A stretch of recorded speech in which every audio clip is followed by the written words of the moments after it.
having a robust communication style, having an access to the spectrum of who we are as human beings is very useful, is empowering, and is growth promoting.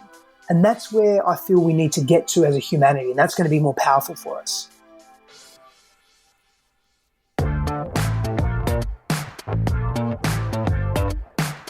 Hello and welcome to the BBXX podcast, Let's Get Intimate.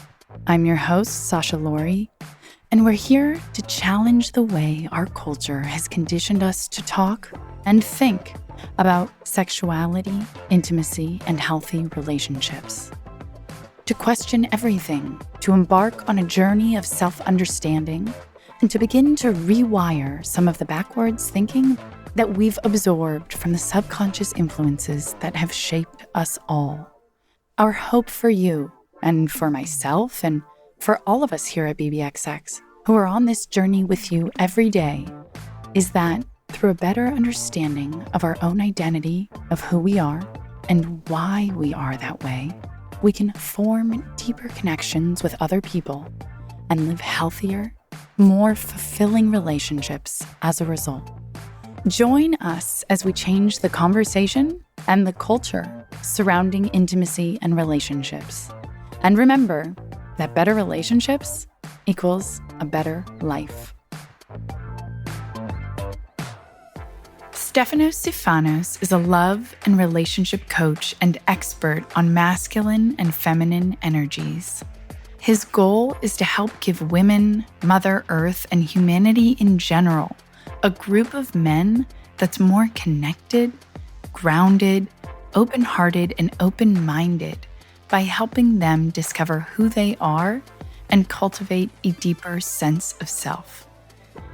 Through his own personal experiences, working with countless experts along the way, and deeply examining his own masculinity and social constructs of what it means to be a man in contemporary times, he has set out on a quest to free fellow men from their mental, emotional, and spiritual limitations, beginning with expanding his own.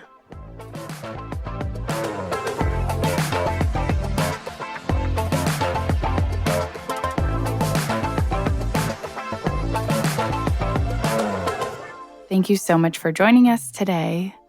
It's a pleasure to be here. Thank you for having me. I wanted to start out with a quote that I came across listening to your interviews, and it really struck a chord with me.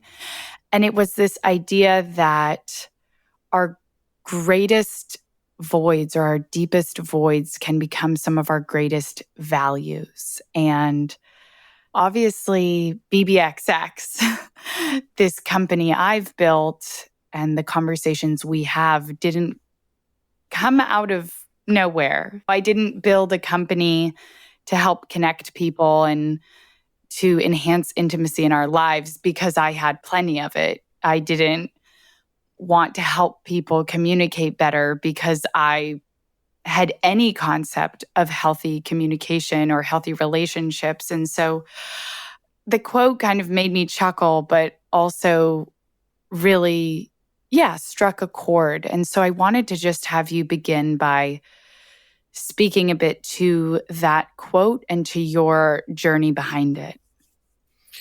Yeah, that quote very much resonated true for who I was at that time in my life and who I am. And just reflecting on the human condition, that often what we don't have in our lives, particularly during early childhood or during our developmental years of moving into adulthood, those voids shape what we are most attracted to and what we most want. So, for example, for me, I really yearned for and lacked connection and intimacy and being seen. And I was very much judged as a young child. And as an adult, I thrive in connection. I thrive in intimacy. I thrive in seeing others, in helping others see themselves.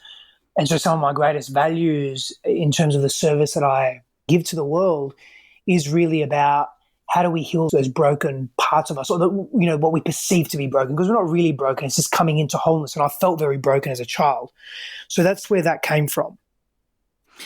Yeah, you also right here and before I'd heard you mention that idea of not healing from being broken, but from not being whole and coming into wholeness. And so what helped you along that obviously ongoing journey, but what has helped you? Where did you kind of start, and what were those pieces missing or damaged, or that you had to work on kind of cultivating to get closer to that feeling of wholeness? It really began for me feeling the unfelt feelings that I was quote unquote meant to feel at the point of the infliction of trauma multiple times over my life, throughout my life. And so that began with having to feel those feelings and embrace the uncomfortable aspect of self, the shadow self, the darkness, the parts that were very uncomfortable, such as the aggression, such as jealousy, such as frustration, such as deep sadness, such as longing to belong. Embracing those feelings and those states and those experiences as opposed to numbing them with alcohol or sex or TV or food and I'm not generalizing, I'm speaking to very specific examples for me personally. And obviously they're applicable to other people or business, making money and whatever it may be. And none of these things are intrinsically quote unquote bad. It's just the come from for me was avoidance.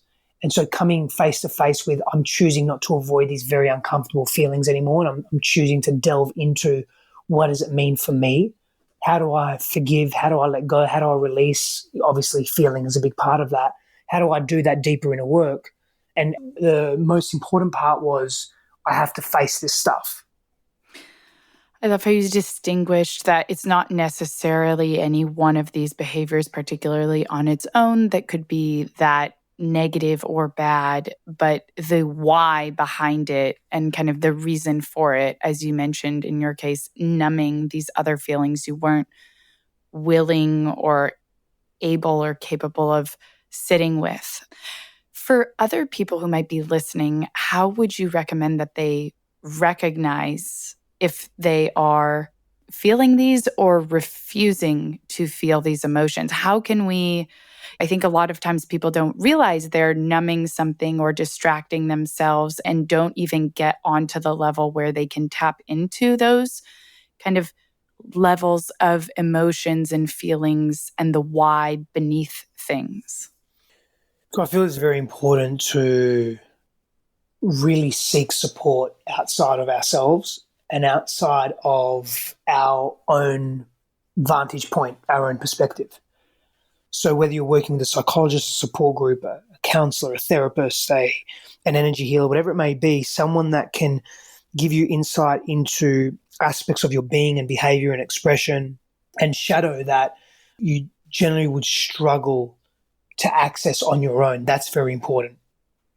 It's not easy work. And for people listening, and I think a lot of times when we hear somebody who has put in a lot of work talking about where they are now or even how far they've come, not even where they are now, because they may still be very far from where they want to go.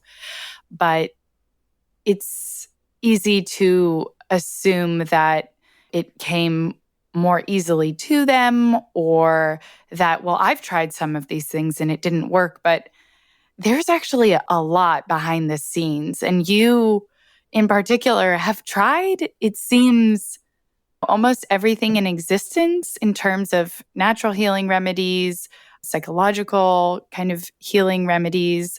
Would you just kind of recap a bit so people can understand kind of the work you've put in, and if you could speak to any one of them that were particularly impactful for you on your journey?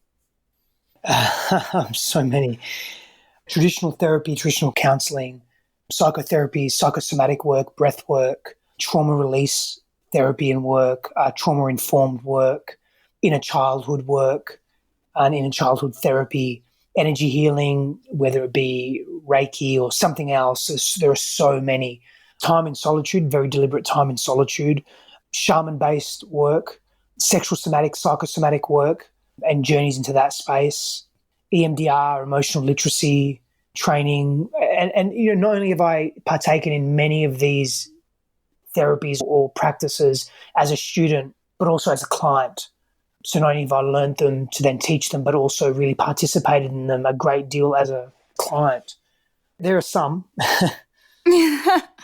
Right, just a few. I couldn't help but smile a bit as you were saying them at the irony, because if we think about things in terms of physical health, and if somebody says, "Oh, what training have you tried? What workouts?" And if you said, "Oh, I've done, tennis, Pilates, CrossFit, plyometrics, high intensity interval trainings," you could name off all of these things and it's just pretty standard. Yet when we ask somebody what different trainings or methods of improving your mental health or your emotional health have you tried, probably a lot of people don't get past one, two, three, maybe. But there's just so much in terms of why are we willing to put so much more into our physical health than our emotional and mental health? And also the importance of realizing that the first few things won't necessarily work out, or maybe they kind of will, but there's still more to be learned, different variations, different versions that might work better for us or better for a future version of us. And just that kind of juxtaposition between the physical, the body, and the mind, and the way we treat them and also interpret and cope with them.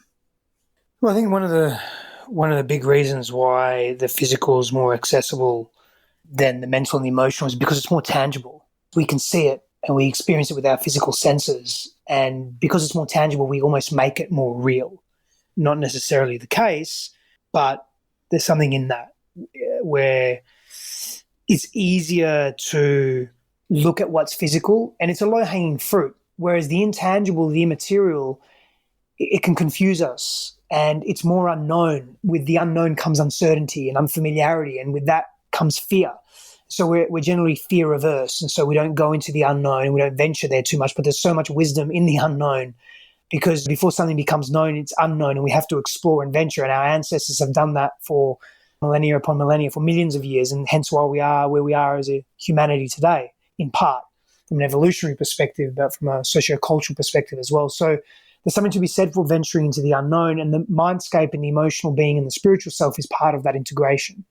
I think we have a long way to go, and I think we're also really close in terms of how we see ourselves. How would you describe the relationship between the mind and the body, or even kind of emotional, mental, and physical health and exploration? I think it's crucial. I think it's necessary. I think part of what makes us human, when we look at the construct of being human, it's our physical self, it's our spiritual self, our emotional, our psychological, and our relational self, which ties it all together. And so with these 5 aspects of self, I don't think one outweighs the other. They're equally as important.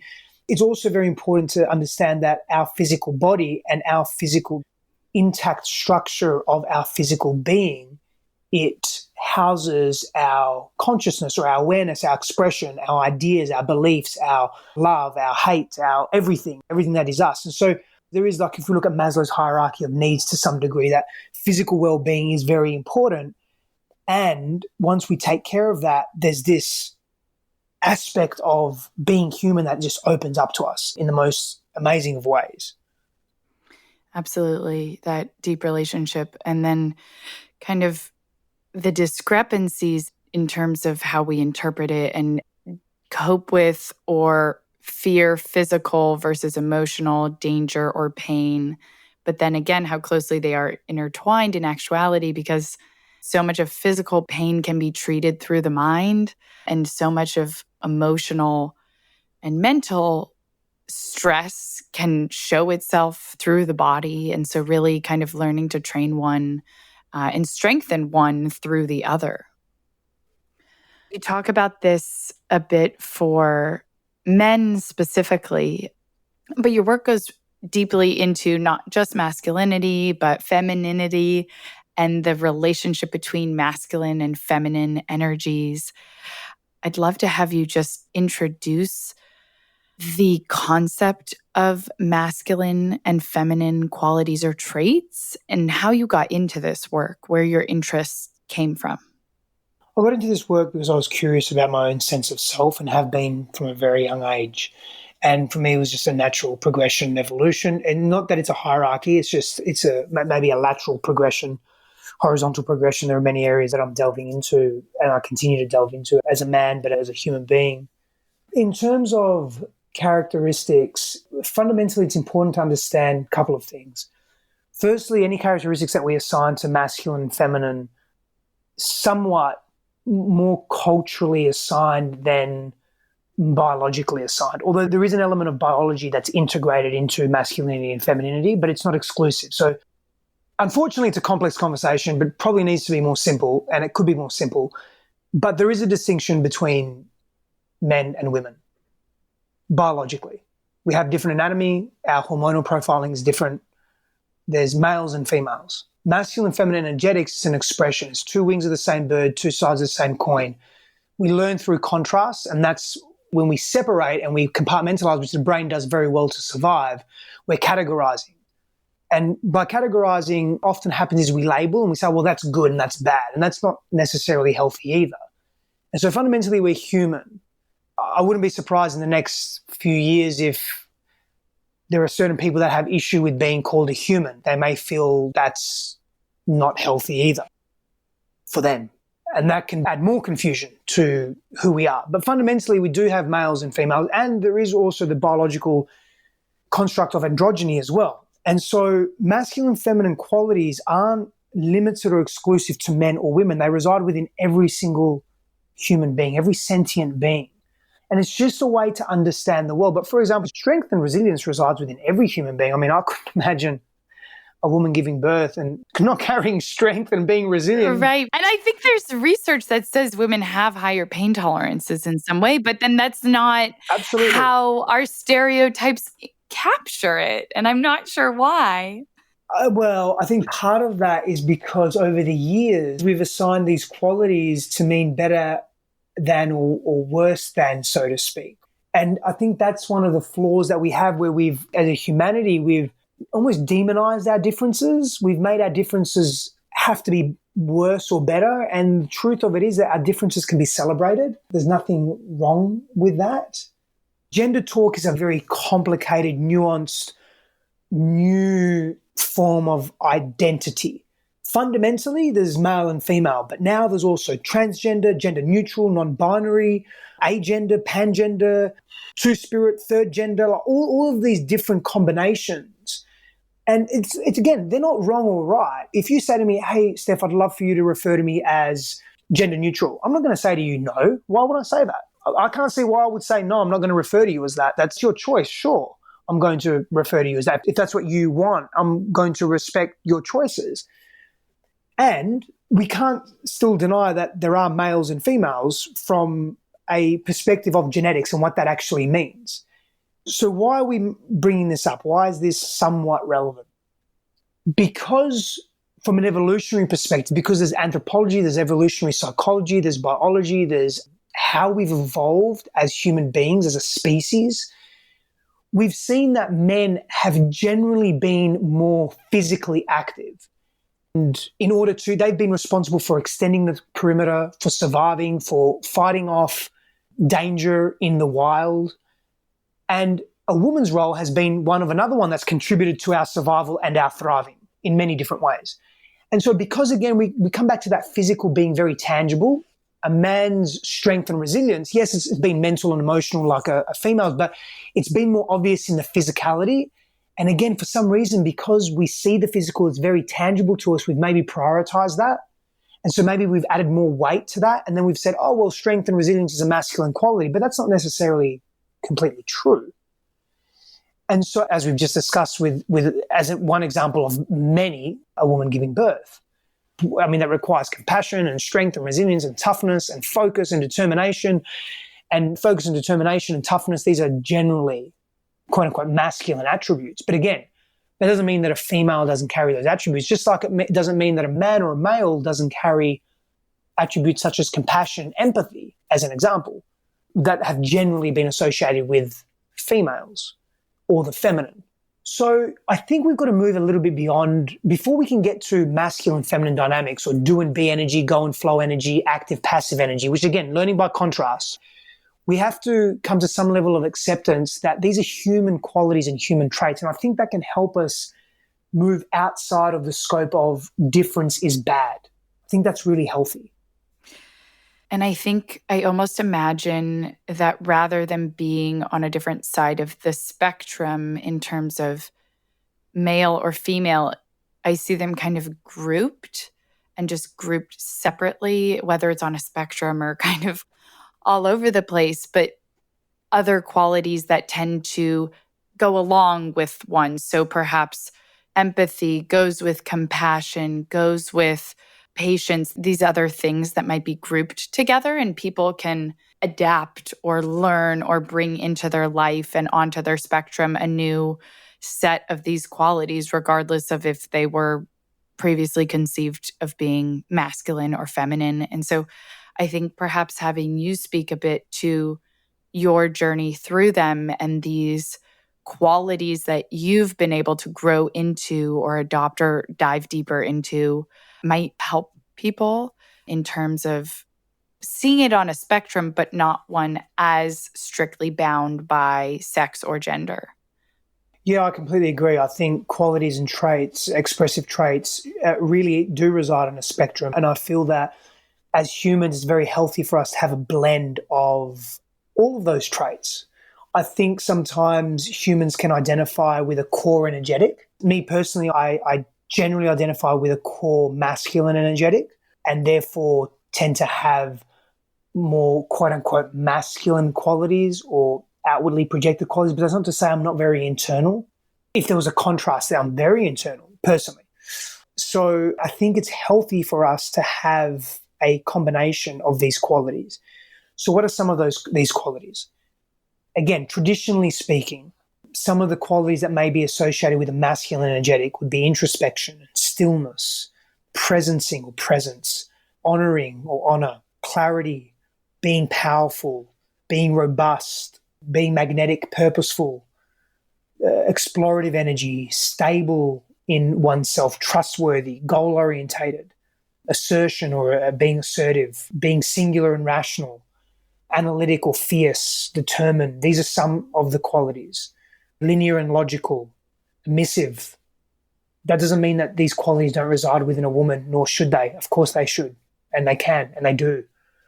Other feminine qualities may be that earthly grounded connection, that feeling, being conservative, heartfulness, softness, intuition, cooperation and collaboration, awareness, surrendering, vibrancy, the feeling or the sense of connectedness, wisdom and movement, caring, compassion, empathy, embodiment, sustainable in choice and action and thought, aesthetic beauty, passion, emotional, permissive, affection or affectionate, tenderness, being catalytic, balance, harmony, vulnerability, responsiveness.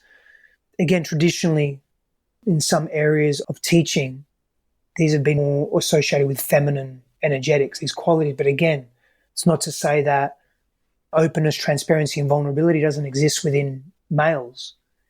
Again, vulnerability is considered a quote unquote feminine quality. So this is where I think it can be really confusing for people. And it's really important to just look at, okay, let's look at human traits and human qualities as a starting point. And then let's get to contrast.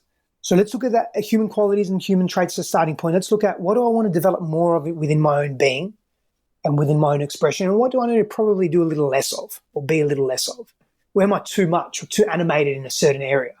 Because then we're finding harmony and homeostasis. And homeostasis is almost this governing principle that drives all life, all sentient life, whether it's in nature, in our natural ecology, whether it's in human beings. So I feel that's a very strong starting point.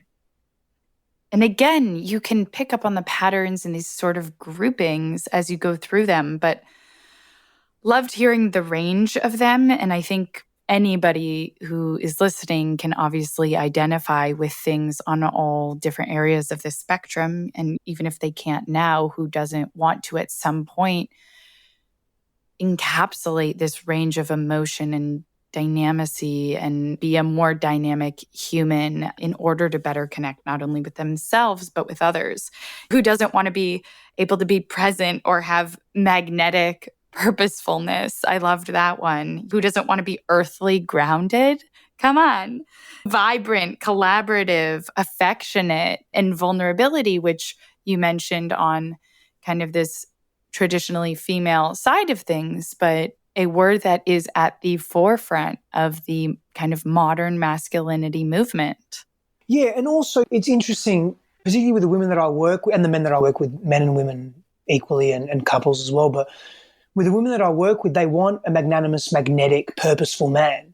They wouldn't necessarily want to be that themselves. They want that in a normative heterosexual dynamic. They want that in their partners, in their men. There's also something to be said for that. Now, whether that's a cultural inference purely or a combination, my perspective is a combination of evolution, biology, and culture, conditioning, how we've been exposed, history, not only short-term history, but long-term history in terms of how we've evolved over millions of years as humanoids, and the roles that we've naturally adopted and adapted to, and what we've been better suited to, and we complement each other. And there's nothing wrong with that, but we demonize that in our society. In a culture of what I perceive to be over-politically correct discourse and a narrative that engages us immediately from the back foot, I think there's something to be said for celebrating difference. And I think in the past, we haven't celebrated difference. And we've prioritized maybe these quote-unquote masculine qualities more than the feminine, which has somewhat demonized the feminine, which isn't healthy, which has separated and caused segregation and isolation and divisiveness in our society and within the self. And that hasn't brought us harmony. That hasn't brought us homeostasis. That hasn't brought us intimacy and the need to be seen and to see others with the basic human needs, to reciprocate respect and affection and acceptance and reverence for each other. So there's something that we can change there. And I think if we step a little deeper into how do we celebrate difference, that can be a heart-opening starting point for us all. Yeah, the concept of celebrating difference and also celebrating our capacity to blend and to mix these things as well. You mentioned kind of the role of evolution and history, gender roles you spoke to a bit earlier. Would you talk a bit about how, from an evolutionary perspective and the clarity that gender roles did have back then, and even kind of outside of gender, work, purpose-related roles played, and how in today's world of technology, particularly in today's world for men, how perhaps the role has become a bit less clear and how that can sometimes lead to a sense of detachment from one's purpose or lack of clarity or crisis in a way? A masculine feminine construct can definitely, or collective cultural values can definitely impact our internalized sense of crisis. In other words, if we aren't behaving in accordance with the in-group that we are a part of or our immediate community and how they see us or quote unquote project and expect us to be, that can cause us to feel very disconnected and very unsafe within ourselves. That can cause us to face this internal sense of crisis. So particularly for men, we could say for a few thousand years, and again, depends, because cross-culturally it's not completely the same, men have played a particular role. And if that role is either taken away from them or they're unable to engage in that role, so for example, an example would be being the provider, they then deem themselves to be worthless. See, men, not only men in a modern sense, but men from an evolutionary perspective, and this is where the modern sense comes from, we have prided our value and our sense of self-worth on our utility. And so if you go back hundreds of thousands of years or millions of years, you look at men being of value by keeping their tribe safe or keeping their community safe or building something to protect or extending the perimeter or hunting food so that the family or community could eat and so forth. And a man particularly would have a very specific role within that tribe or within that community, within that group of people, whether it's making a weapon or some type of tool, or again, extending the perimeter or hunting, or they'd be quite useful in that sense. And so this sense of utility and usefulness has compounded over periods of time. And as we've grown socioeconomically and socioculturally, and we've expanded and the layers of culture have deepened and become more rich, we see that in career, in making money, in status and titles, and that masculine energetic associated with a man's success is how he validates himself, is how he derives value. And we see that generally the feminine and or female expression of that is through aesthetic beauty, how she holds herself emotionally, how she expresses and how she flows in the world. Again, that doesn't mean that men can't do that and women can't do the former or don't do the former. It's that as a man, we place a lot of value on our usefulness. And that's not only a modern cultural construct, that's an evolutionary thing. And so understanding that can be very useful for interacting with each other and not taking things so personally, and also seeing the world from a different lens and knowing that we carry intrinsic value as men. And it's not just about how much money we make or the titles that we have or the status that we have access to, because that access to resources in a modern sense is an access to resources and a reliability that was placed on us in a more ancient sense. And there's something very neurological about that. It's systemic in our brains about that. And that's a balancing act that we sort of fight with today as men. It's not an impossible fight by any means, and I'm not saying that we have to change that completely. I think we just have to redefine it.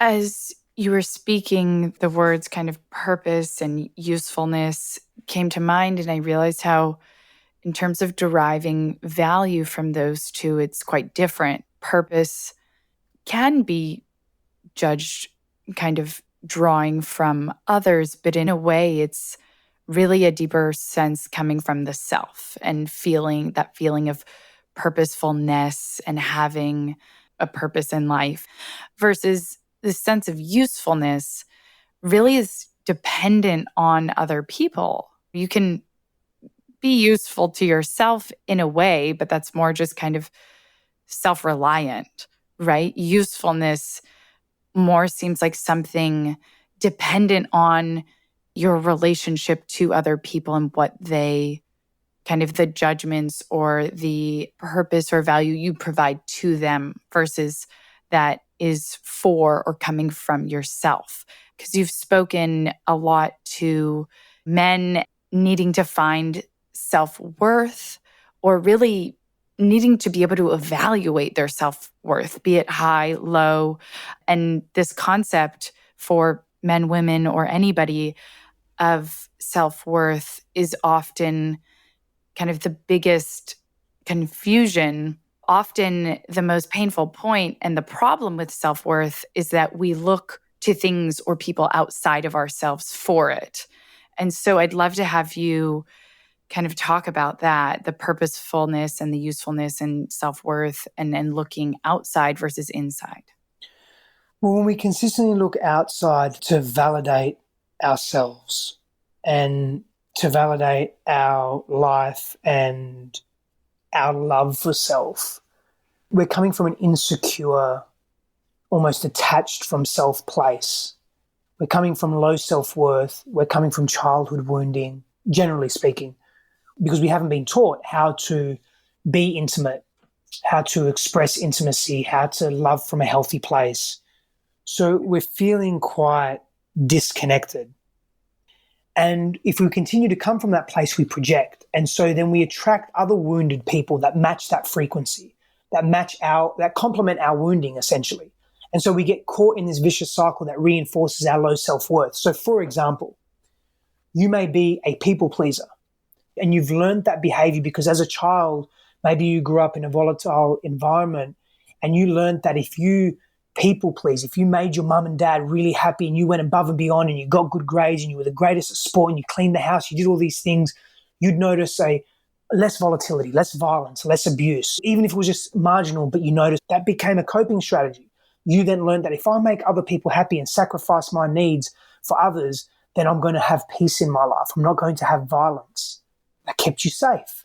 Now you carry on that energy or that pattern into your adult relationships, you're sacrificing yourself, you're people pleasing others, you're generally going to attract people that also need the people pleasing, i.e. narcissists or people with hyper selfish, self-absorbed, narcissistic tendencies that are going to take advantage of you, that are going to manipulate you. And you're caught in this circle that reinforces this need to people please. That's very draining and very painful. All it does is reinforce that low sense of self-worth and you seeking validation outside of yourself. I'm glad you brought up the example of people pleasing. It's something that I think a lot of women cope with, but I think men also cope with a lot in a slightly different way. But in terms of realizing that you are acting or living your life or portraying a certain version of yourself for other people more than you are for yourself. And I think that a lot of women, and historically, I mean, that was basically the role of a woman, but there also wasn't that much flexibility in the role of a man in terms of the societal rules. And again, how much clarity was put on you support a household, you do this, you do X, Y, Z. But I think that women have perhaps had an easier time coming to the realization that's what they're doing and saying, I need to get in touch with what I want, what I need, who I really am. I think that a lot of men, again, in a slightly different way, can be doing this, but perhaps have a lot more trouble even realizing it at any point, or then trying to figure out what to do with that information if they can eventually realize, do I know who I am, what I need, what I want, and how to express that? Men, unfortunately, haven't been exposed to and conditioned to express feelings. That's a issue for everyone, for all people, because it affects women and it affects men, it affects children, it affects just everyone, full stop. So it's not that we can't access emotions because we're non-emotive or because we don't have a limbic system. It's because we haven't been raised to express emotions, generally speaking. There's also the other end of the spectrum where some people are too leaky with their emotions and have no self-control or self-mastery of their emotions, and that's not healthy either. So men generally are told that it's wrong to emote and it's weak. And we don't want to be weak because that interferes and that impacts our ability to be useful. And we don't want to be weak because it doesn't feel good. And we live in a society, and we have for a long time, where feeling unpleasant feelings is not advised. It's disregarded. It's avoided. And we numb ourselves, whether it's with TV, with alcohol, with distraction, with workaholism, with any, you fill the gap in with whatever ism you wish. And so it's imperative that men begin to feel from a healthy place. Now, one of the ways that we can do that is surround ourselves with other healthy men, being in the familiar. So with other men that can see us, pull us forward, challenge us in healthy ways, ask us to be better versions of ourselves, provide a safe place for us to express, where then we can bring not leaky energy or leaky emotions, but we can bring openness and transparency to the women in our lives, whether it's our mothers, our sisters, our partners, our daughters, our colleagues, whatever. And that then is going to be very helpful because we generally want to relate with others in a way that's familiar to us. So, for example, if women have been more conditioned and it's more appropriate, it's been advised, they've been told that it's more appropriate for them to emote, they're going to want their men to emote. They're going to want their partners to emote because that's what's familiar to them. If men are accustomed to, and I'm being stereotypical here, I'm generalizing on purpose just to provide an example. Men are conditioned to shut down and avoid, then they will have an unconscious bias and expectation towards their part of their communication style being to shut down and avoid. That doesn't make it right just because it's familiar. So having a robust communication style, having an access to the spectrum of who we are as human beings is very useful, is empowering, and is growth promoting. And that's where I feel we need to get to as a humanity, and that's going to be more powerful for us. I love hearing all these examples of, again, just kind of global human traits, characteristics, struggles, whether it's people pleasing, whether it's trying to be useful. That could be from a provider standpoint or a caretaker standpoint.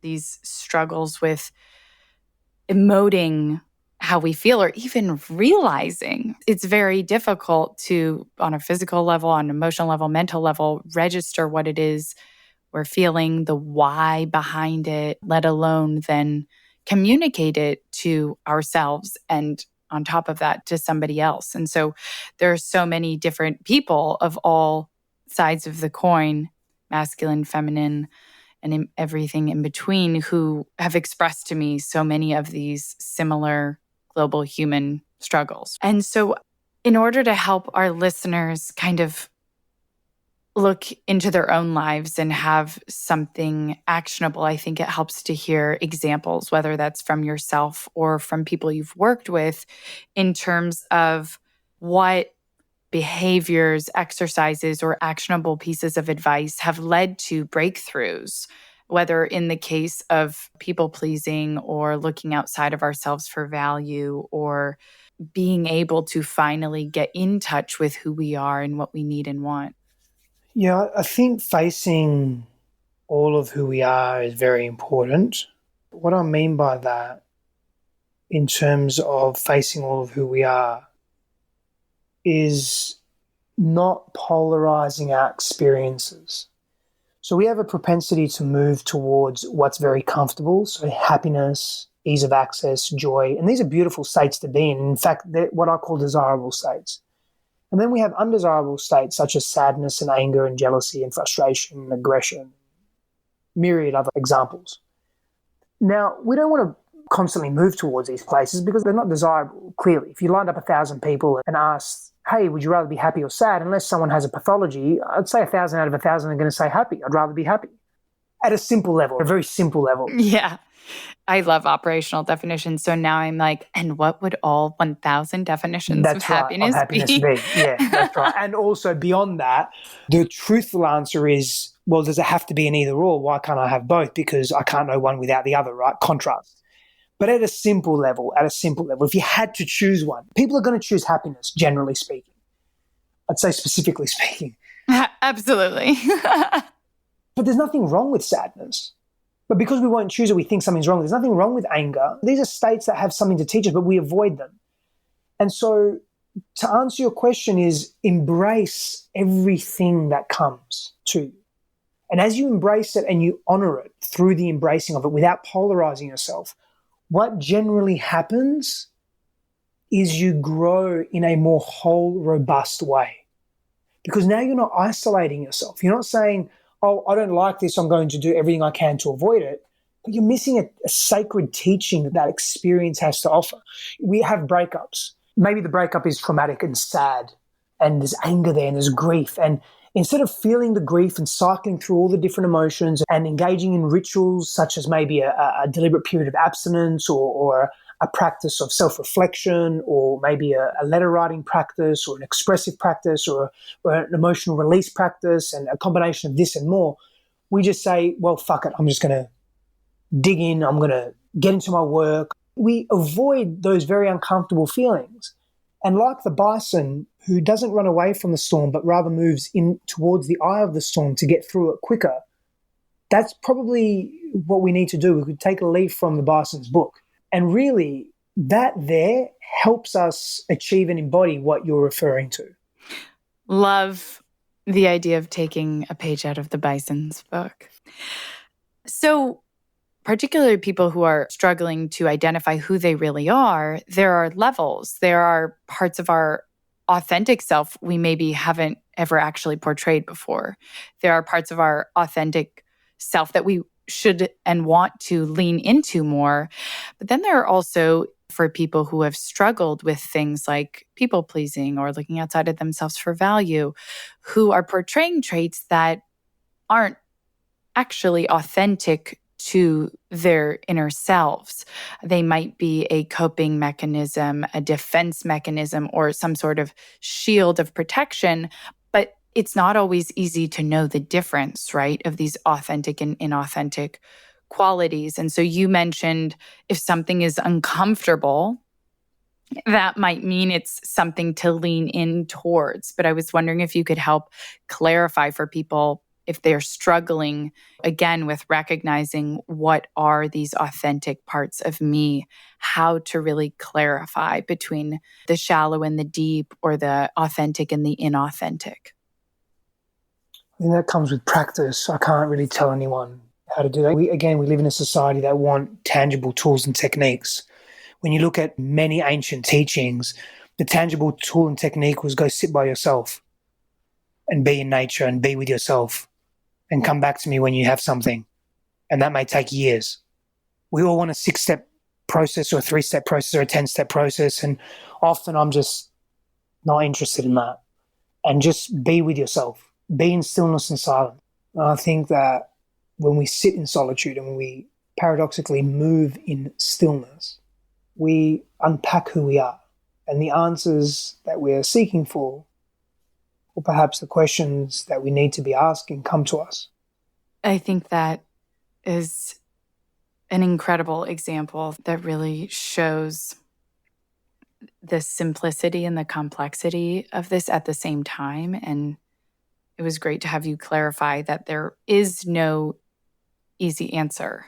In a way, there might be a simple answer, but simple and easy are very different. And simple things can be very complex underneath. There is so much complexity in simplicity, and that kind of whole concept always fascinates me. But I do think it's helpful for people to hear there is no one-stop shop, this 6-step program.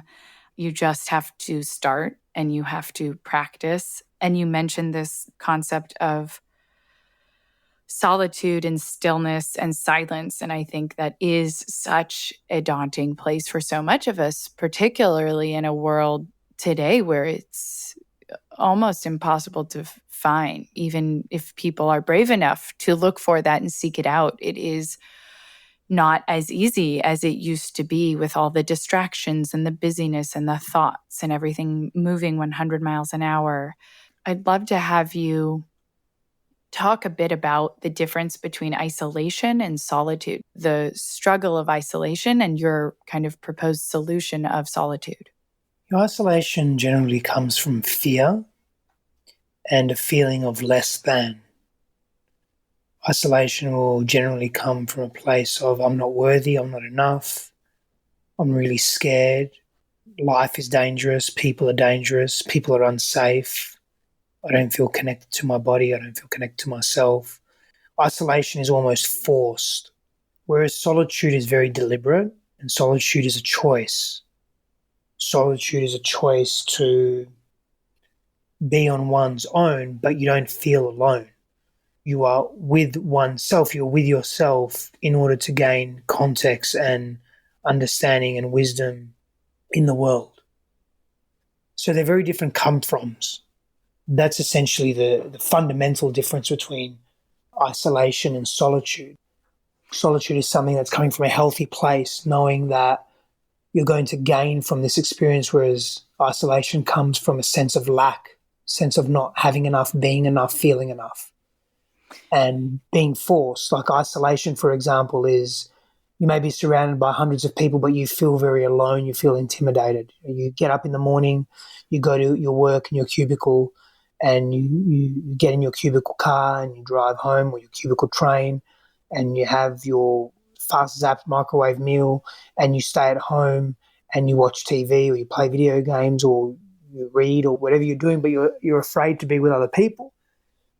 You're afraid to either be seen or what others will see in you, or you witnessing others. It's really fear-driven isolation, whereas solitude is very comfortable in one's sense of self.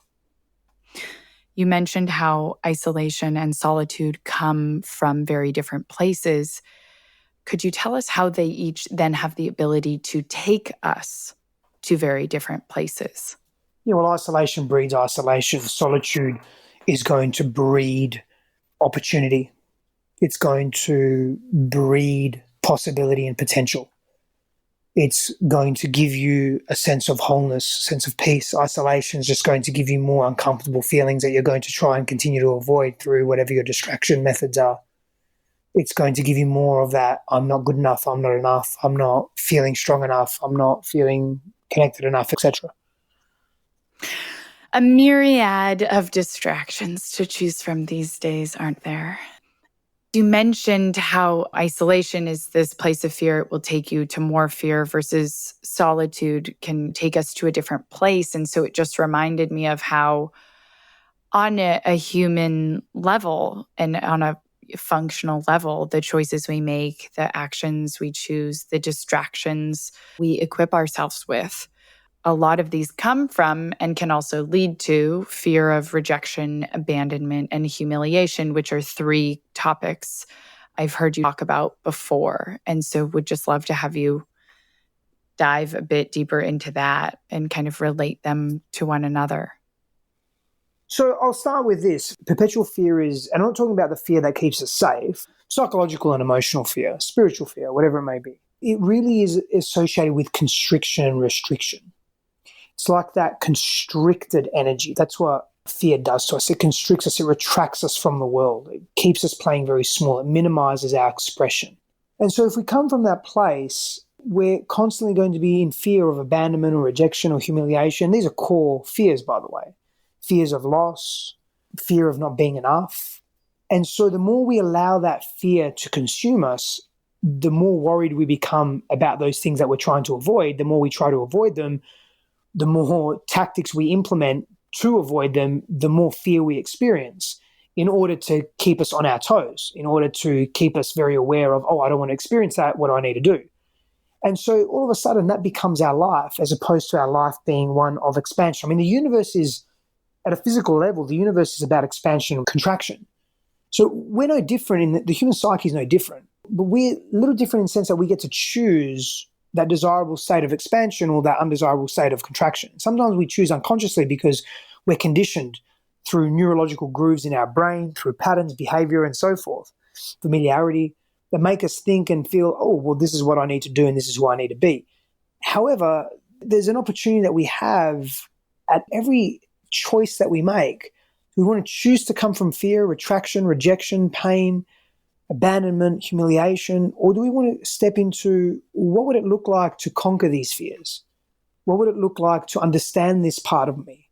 What would it look like to connect to this part of me that's protecting me from feeling something that's really painful that I'm running from?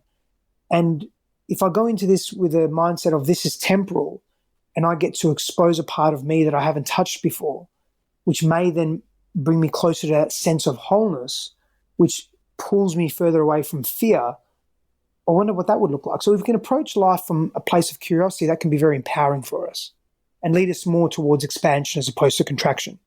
I couldn't help but think about how some of these terms and these fears that we kind of project or assume that other people have control over are actually kind of within ourselves, and we have almost more power than other people over them. This is a half-baked thought, but I couldn't help but think about, for example, abandonment or rejection. That's a feeling I, as an individual, have internally.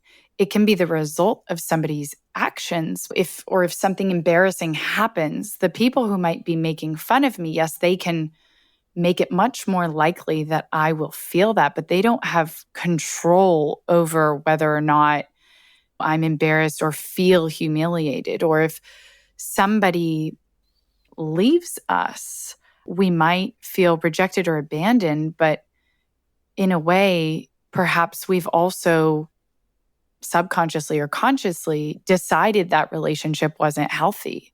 Maybe it was in our best interest. And if we look at it differently, we can actually feel closure. We can actually feel a weight lifted off of us rather than abandonment or rejection. And obviously, some of these feelings are unavoidable and in a small dose will happen or can help stimulate change or new relationships or close chapters that need to be closed. But I just couldn't help but think that perhaps these fear of these feelings is more within our own power and control than we realize.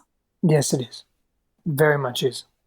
Yeah, that's incredible. And I'm not sure if there's anything more powerful and empowering in that realization, right? If more people could not just think about it on a theoretical level, but really adopt that mentality and enact that in their behaviors and in their relationships, I think we would see a lot of difference in our relationships and in the world, but also that we would feel it within ourselves. Have you heard of social ecology? Are you familiar with that term? Very much so. I just learned about it, loved it. If you would be willing to share with our listeners the way you kind of interpret it and what you've learned from it, because if you think about it on a very basic level, if we can't even show respect, if we don't know how to collaborate with and have intimacy and connection to another human, clearly we won't necessarily enact that or live that out in our relationship to plants, animals, and the environment, etc. Yeah, so from what I remember, I studied this for my master's degrees. What I remember, there's five levels, I think, so to speak, or five centers of the social ecology model. And essentially, it's just the study of relationships between us as people and us and our environment. Now, environment isn't just our biological ecology, but also our social institutions, our culture, our politics, our economics, the way we understand how our principles and policies and the way we think and our consciousness affects, impacts, and influences our natural ecology. And so from that perspective, I think if I remember correctly, Murray Bookchin, because it's an academic field. I remember studying this in my master's. And so it was really interesting because what I started really understanding from this model was this intrapersonal aspect of self. So our beliefs, our knowledge, our attitudes, our values, our concept of selves, the way we've developed all of this, leading to interpersonal processes of how we relate to ourselves, to people, to our environment, formal and informal social networks, what's important to us, to then moving to the greater whole, like institutional factors and community and earth and so forth, and how we as individuals affect the collective and the whole, and how the collective and the whole and those collective ideologies impact and influence us as individuals as well. From what I recall, the key components are community, relationship, individual, societal, political, institutional, which is socio-economical, socio-cultural, and then how we then basically interact in a healthy way with everything that is in our environment. So, for example, are we spending time in nature? Are we contributing to our communities?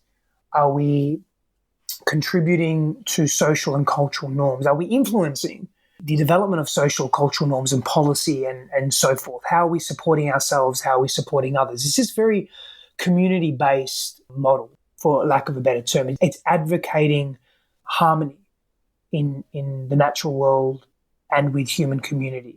Again, celebrating difference, celebrating diversity, celebrating creativity and freedom. Obviously, education is a big part of that. It's more about education and how do we live in harmony how do we create social equity in our world? How do we move away from maybe definitive or dogmatic hierarchy? How do we leverage technology, community, collaboration to create a world that is quote unquote fairer, or again, provides greater equitable access to resources?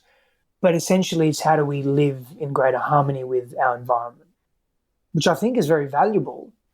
It's just how do we make a transition towards that? because right now we're not necessarily living from that space. Right now we're more about, if I had to sum it up in as short as possible, right now we're living from a place of maximizing shareholder interests, corporate quarterly profits first at any cost. Now, there's nothing wrong with that per se, but the at any cost piece, that's a problem, because other areas of life, human interaction, environment, politics being corruptible, economics taking a stronghold over other integral values such as health and education, that's where we're losing. That's a problem. I loved the concept of living in harmony, and whether that's in the environment, our relationship with the environment, with each other, or with ourselves. The, again, simple yet very complex realization of how these are deeply intertwined, and one is the consequence of the other. And so if we look at our relationship with the environment, we need to take a step back and realize it is shaped by our relationships with each other as humans, and then take a step back and realize that all of our relationships with other people are deeply shaped by, empowered by, limited by our relationship with ourselves. So as we get ready to wrap up, I'd love to just ask you, through this whole interview, we've talked about harmony within ourselves or the struggles within ourselves, and you've mentioned this concept of being able to love from a healthy place.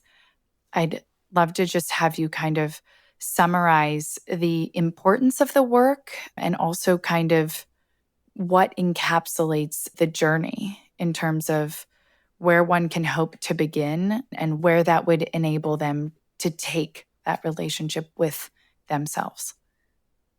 I think where we hope to begin is meeting ourselves where we're at, and taking ownership of where we are at, and an inventory of where we are at, and meeting ourselves there. And what does that look like? That looks like not underselling yourself. That looks like not going too deep too quick sometimes, because that can be a little off-putting.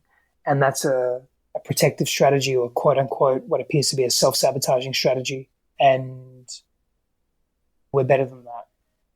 And so putting less pressure on ourselves to perform is important. And at the same time, providing ourselves with an incentive to perform is important. And finding that balance is really found through practice. There are processes that we can engage in. We've spoken to many today. And one of them is just setting an intention to discover something that you didn't know about yourself. And maybe you do that through a process of practicing deliberate solitude. And maybe it takes a little time, and maybe you get to instill some patience during that process. I think that's important. I think that's wonderfully said. And I just, again, I love this concept of balance, but also blending. And it's not always necessarily a back and forth, but a mix and a blending of, as we talked about in the beginning with the feminine and the masculine, how much overlap and blending there can be. With expansion and contraction, we want to get to this state of expansion, but at the same time, contraction, if we think about breath, one leads to the other, and each time perhaps the contraction can be smaller. Every time we contract, it allows for a bigger breath and for a next bigger step in growth. Like you mentioned, sometimes you have to start small. You can't go too deep too soon. You spoke to kind of sadness and happiness and the ability to only know one through the lens of another, and having that perspective. And lastly, with solitude and intimacy, sometimes we need solitude and that stillness and silence within ourselves to be able to find intimacy within ourselves and with others. So thank you so much for all your insight today. Thank you for having me. I learned so much, and there were even some new concepts in here for me, and I look forward to continuing the conversation. Yeah, likewise. Thank you. Thank you so much to each and every one of you for tuning in to listen to our show. If you like what you learned and you know someone who might also like listening, please do share this podcast. You can also feel free to reach out to us anytime if you'd like to submit questions, requests for experts to have on the show, or if you'd like to share your positive feedback or constructive criticism. We'd love to hear what you think. It's the only way we can learn and grow along with you.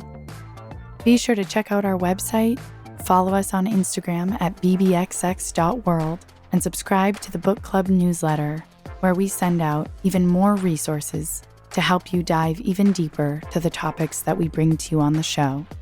Once again, we encourage you to take what we discuss on this show and apply it in your everyday life. Because remember, better relationships equals better life.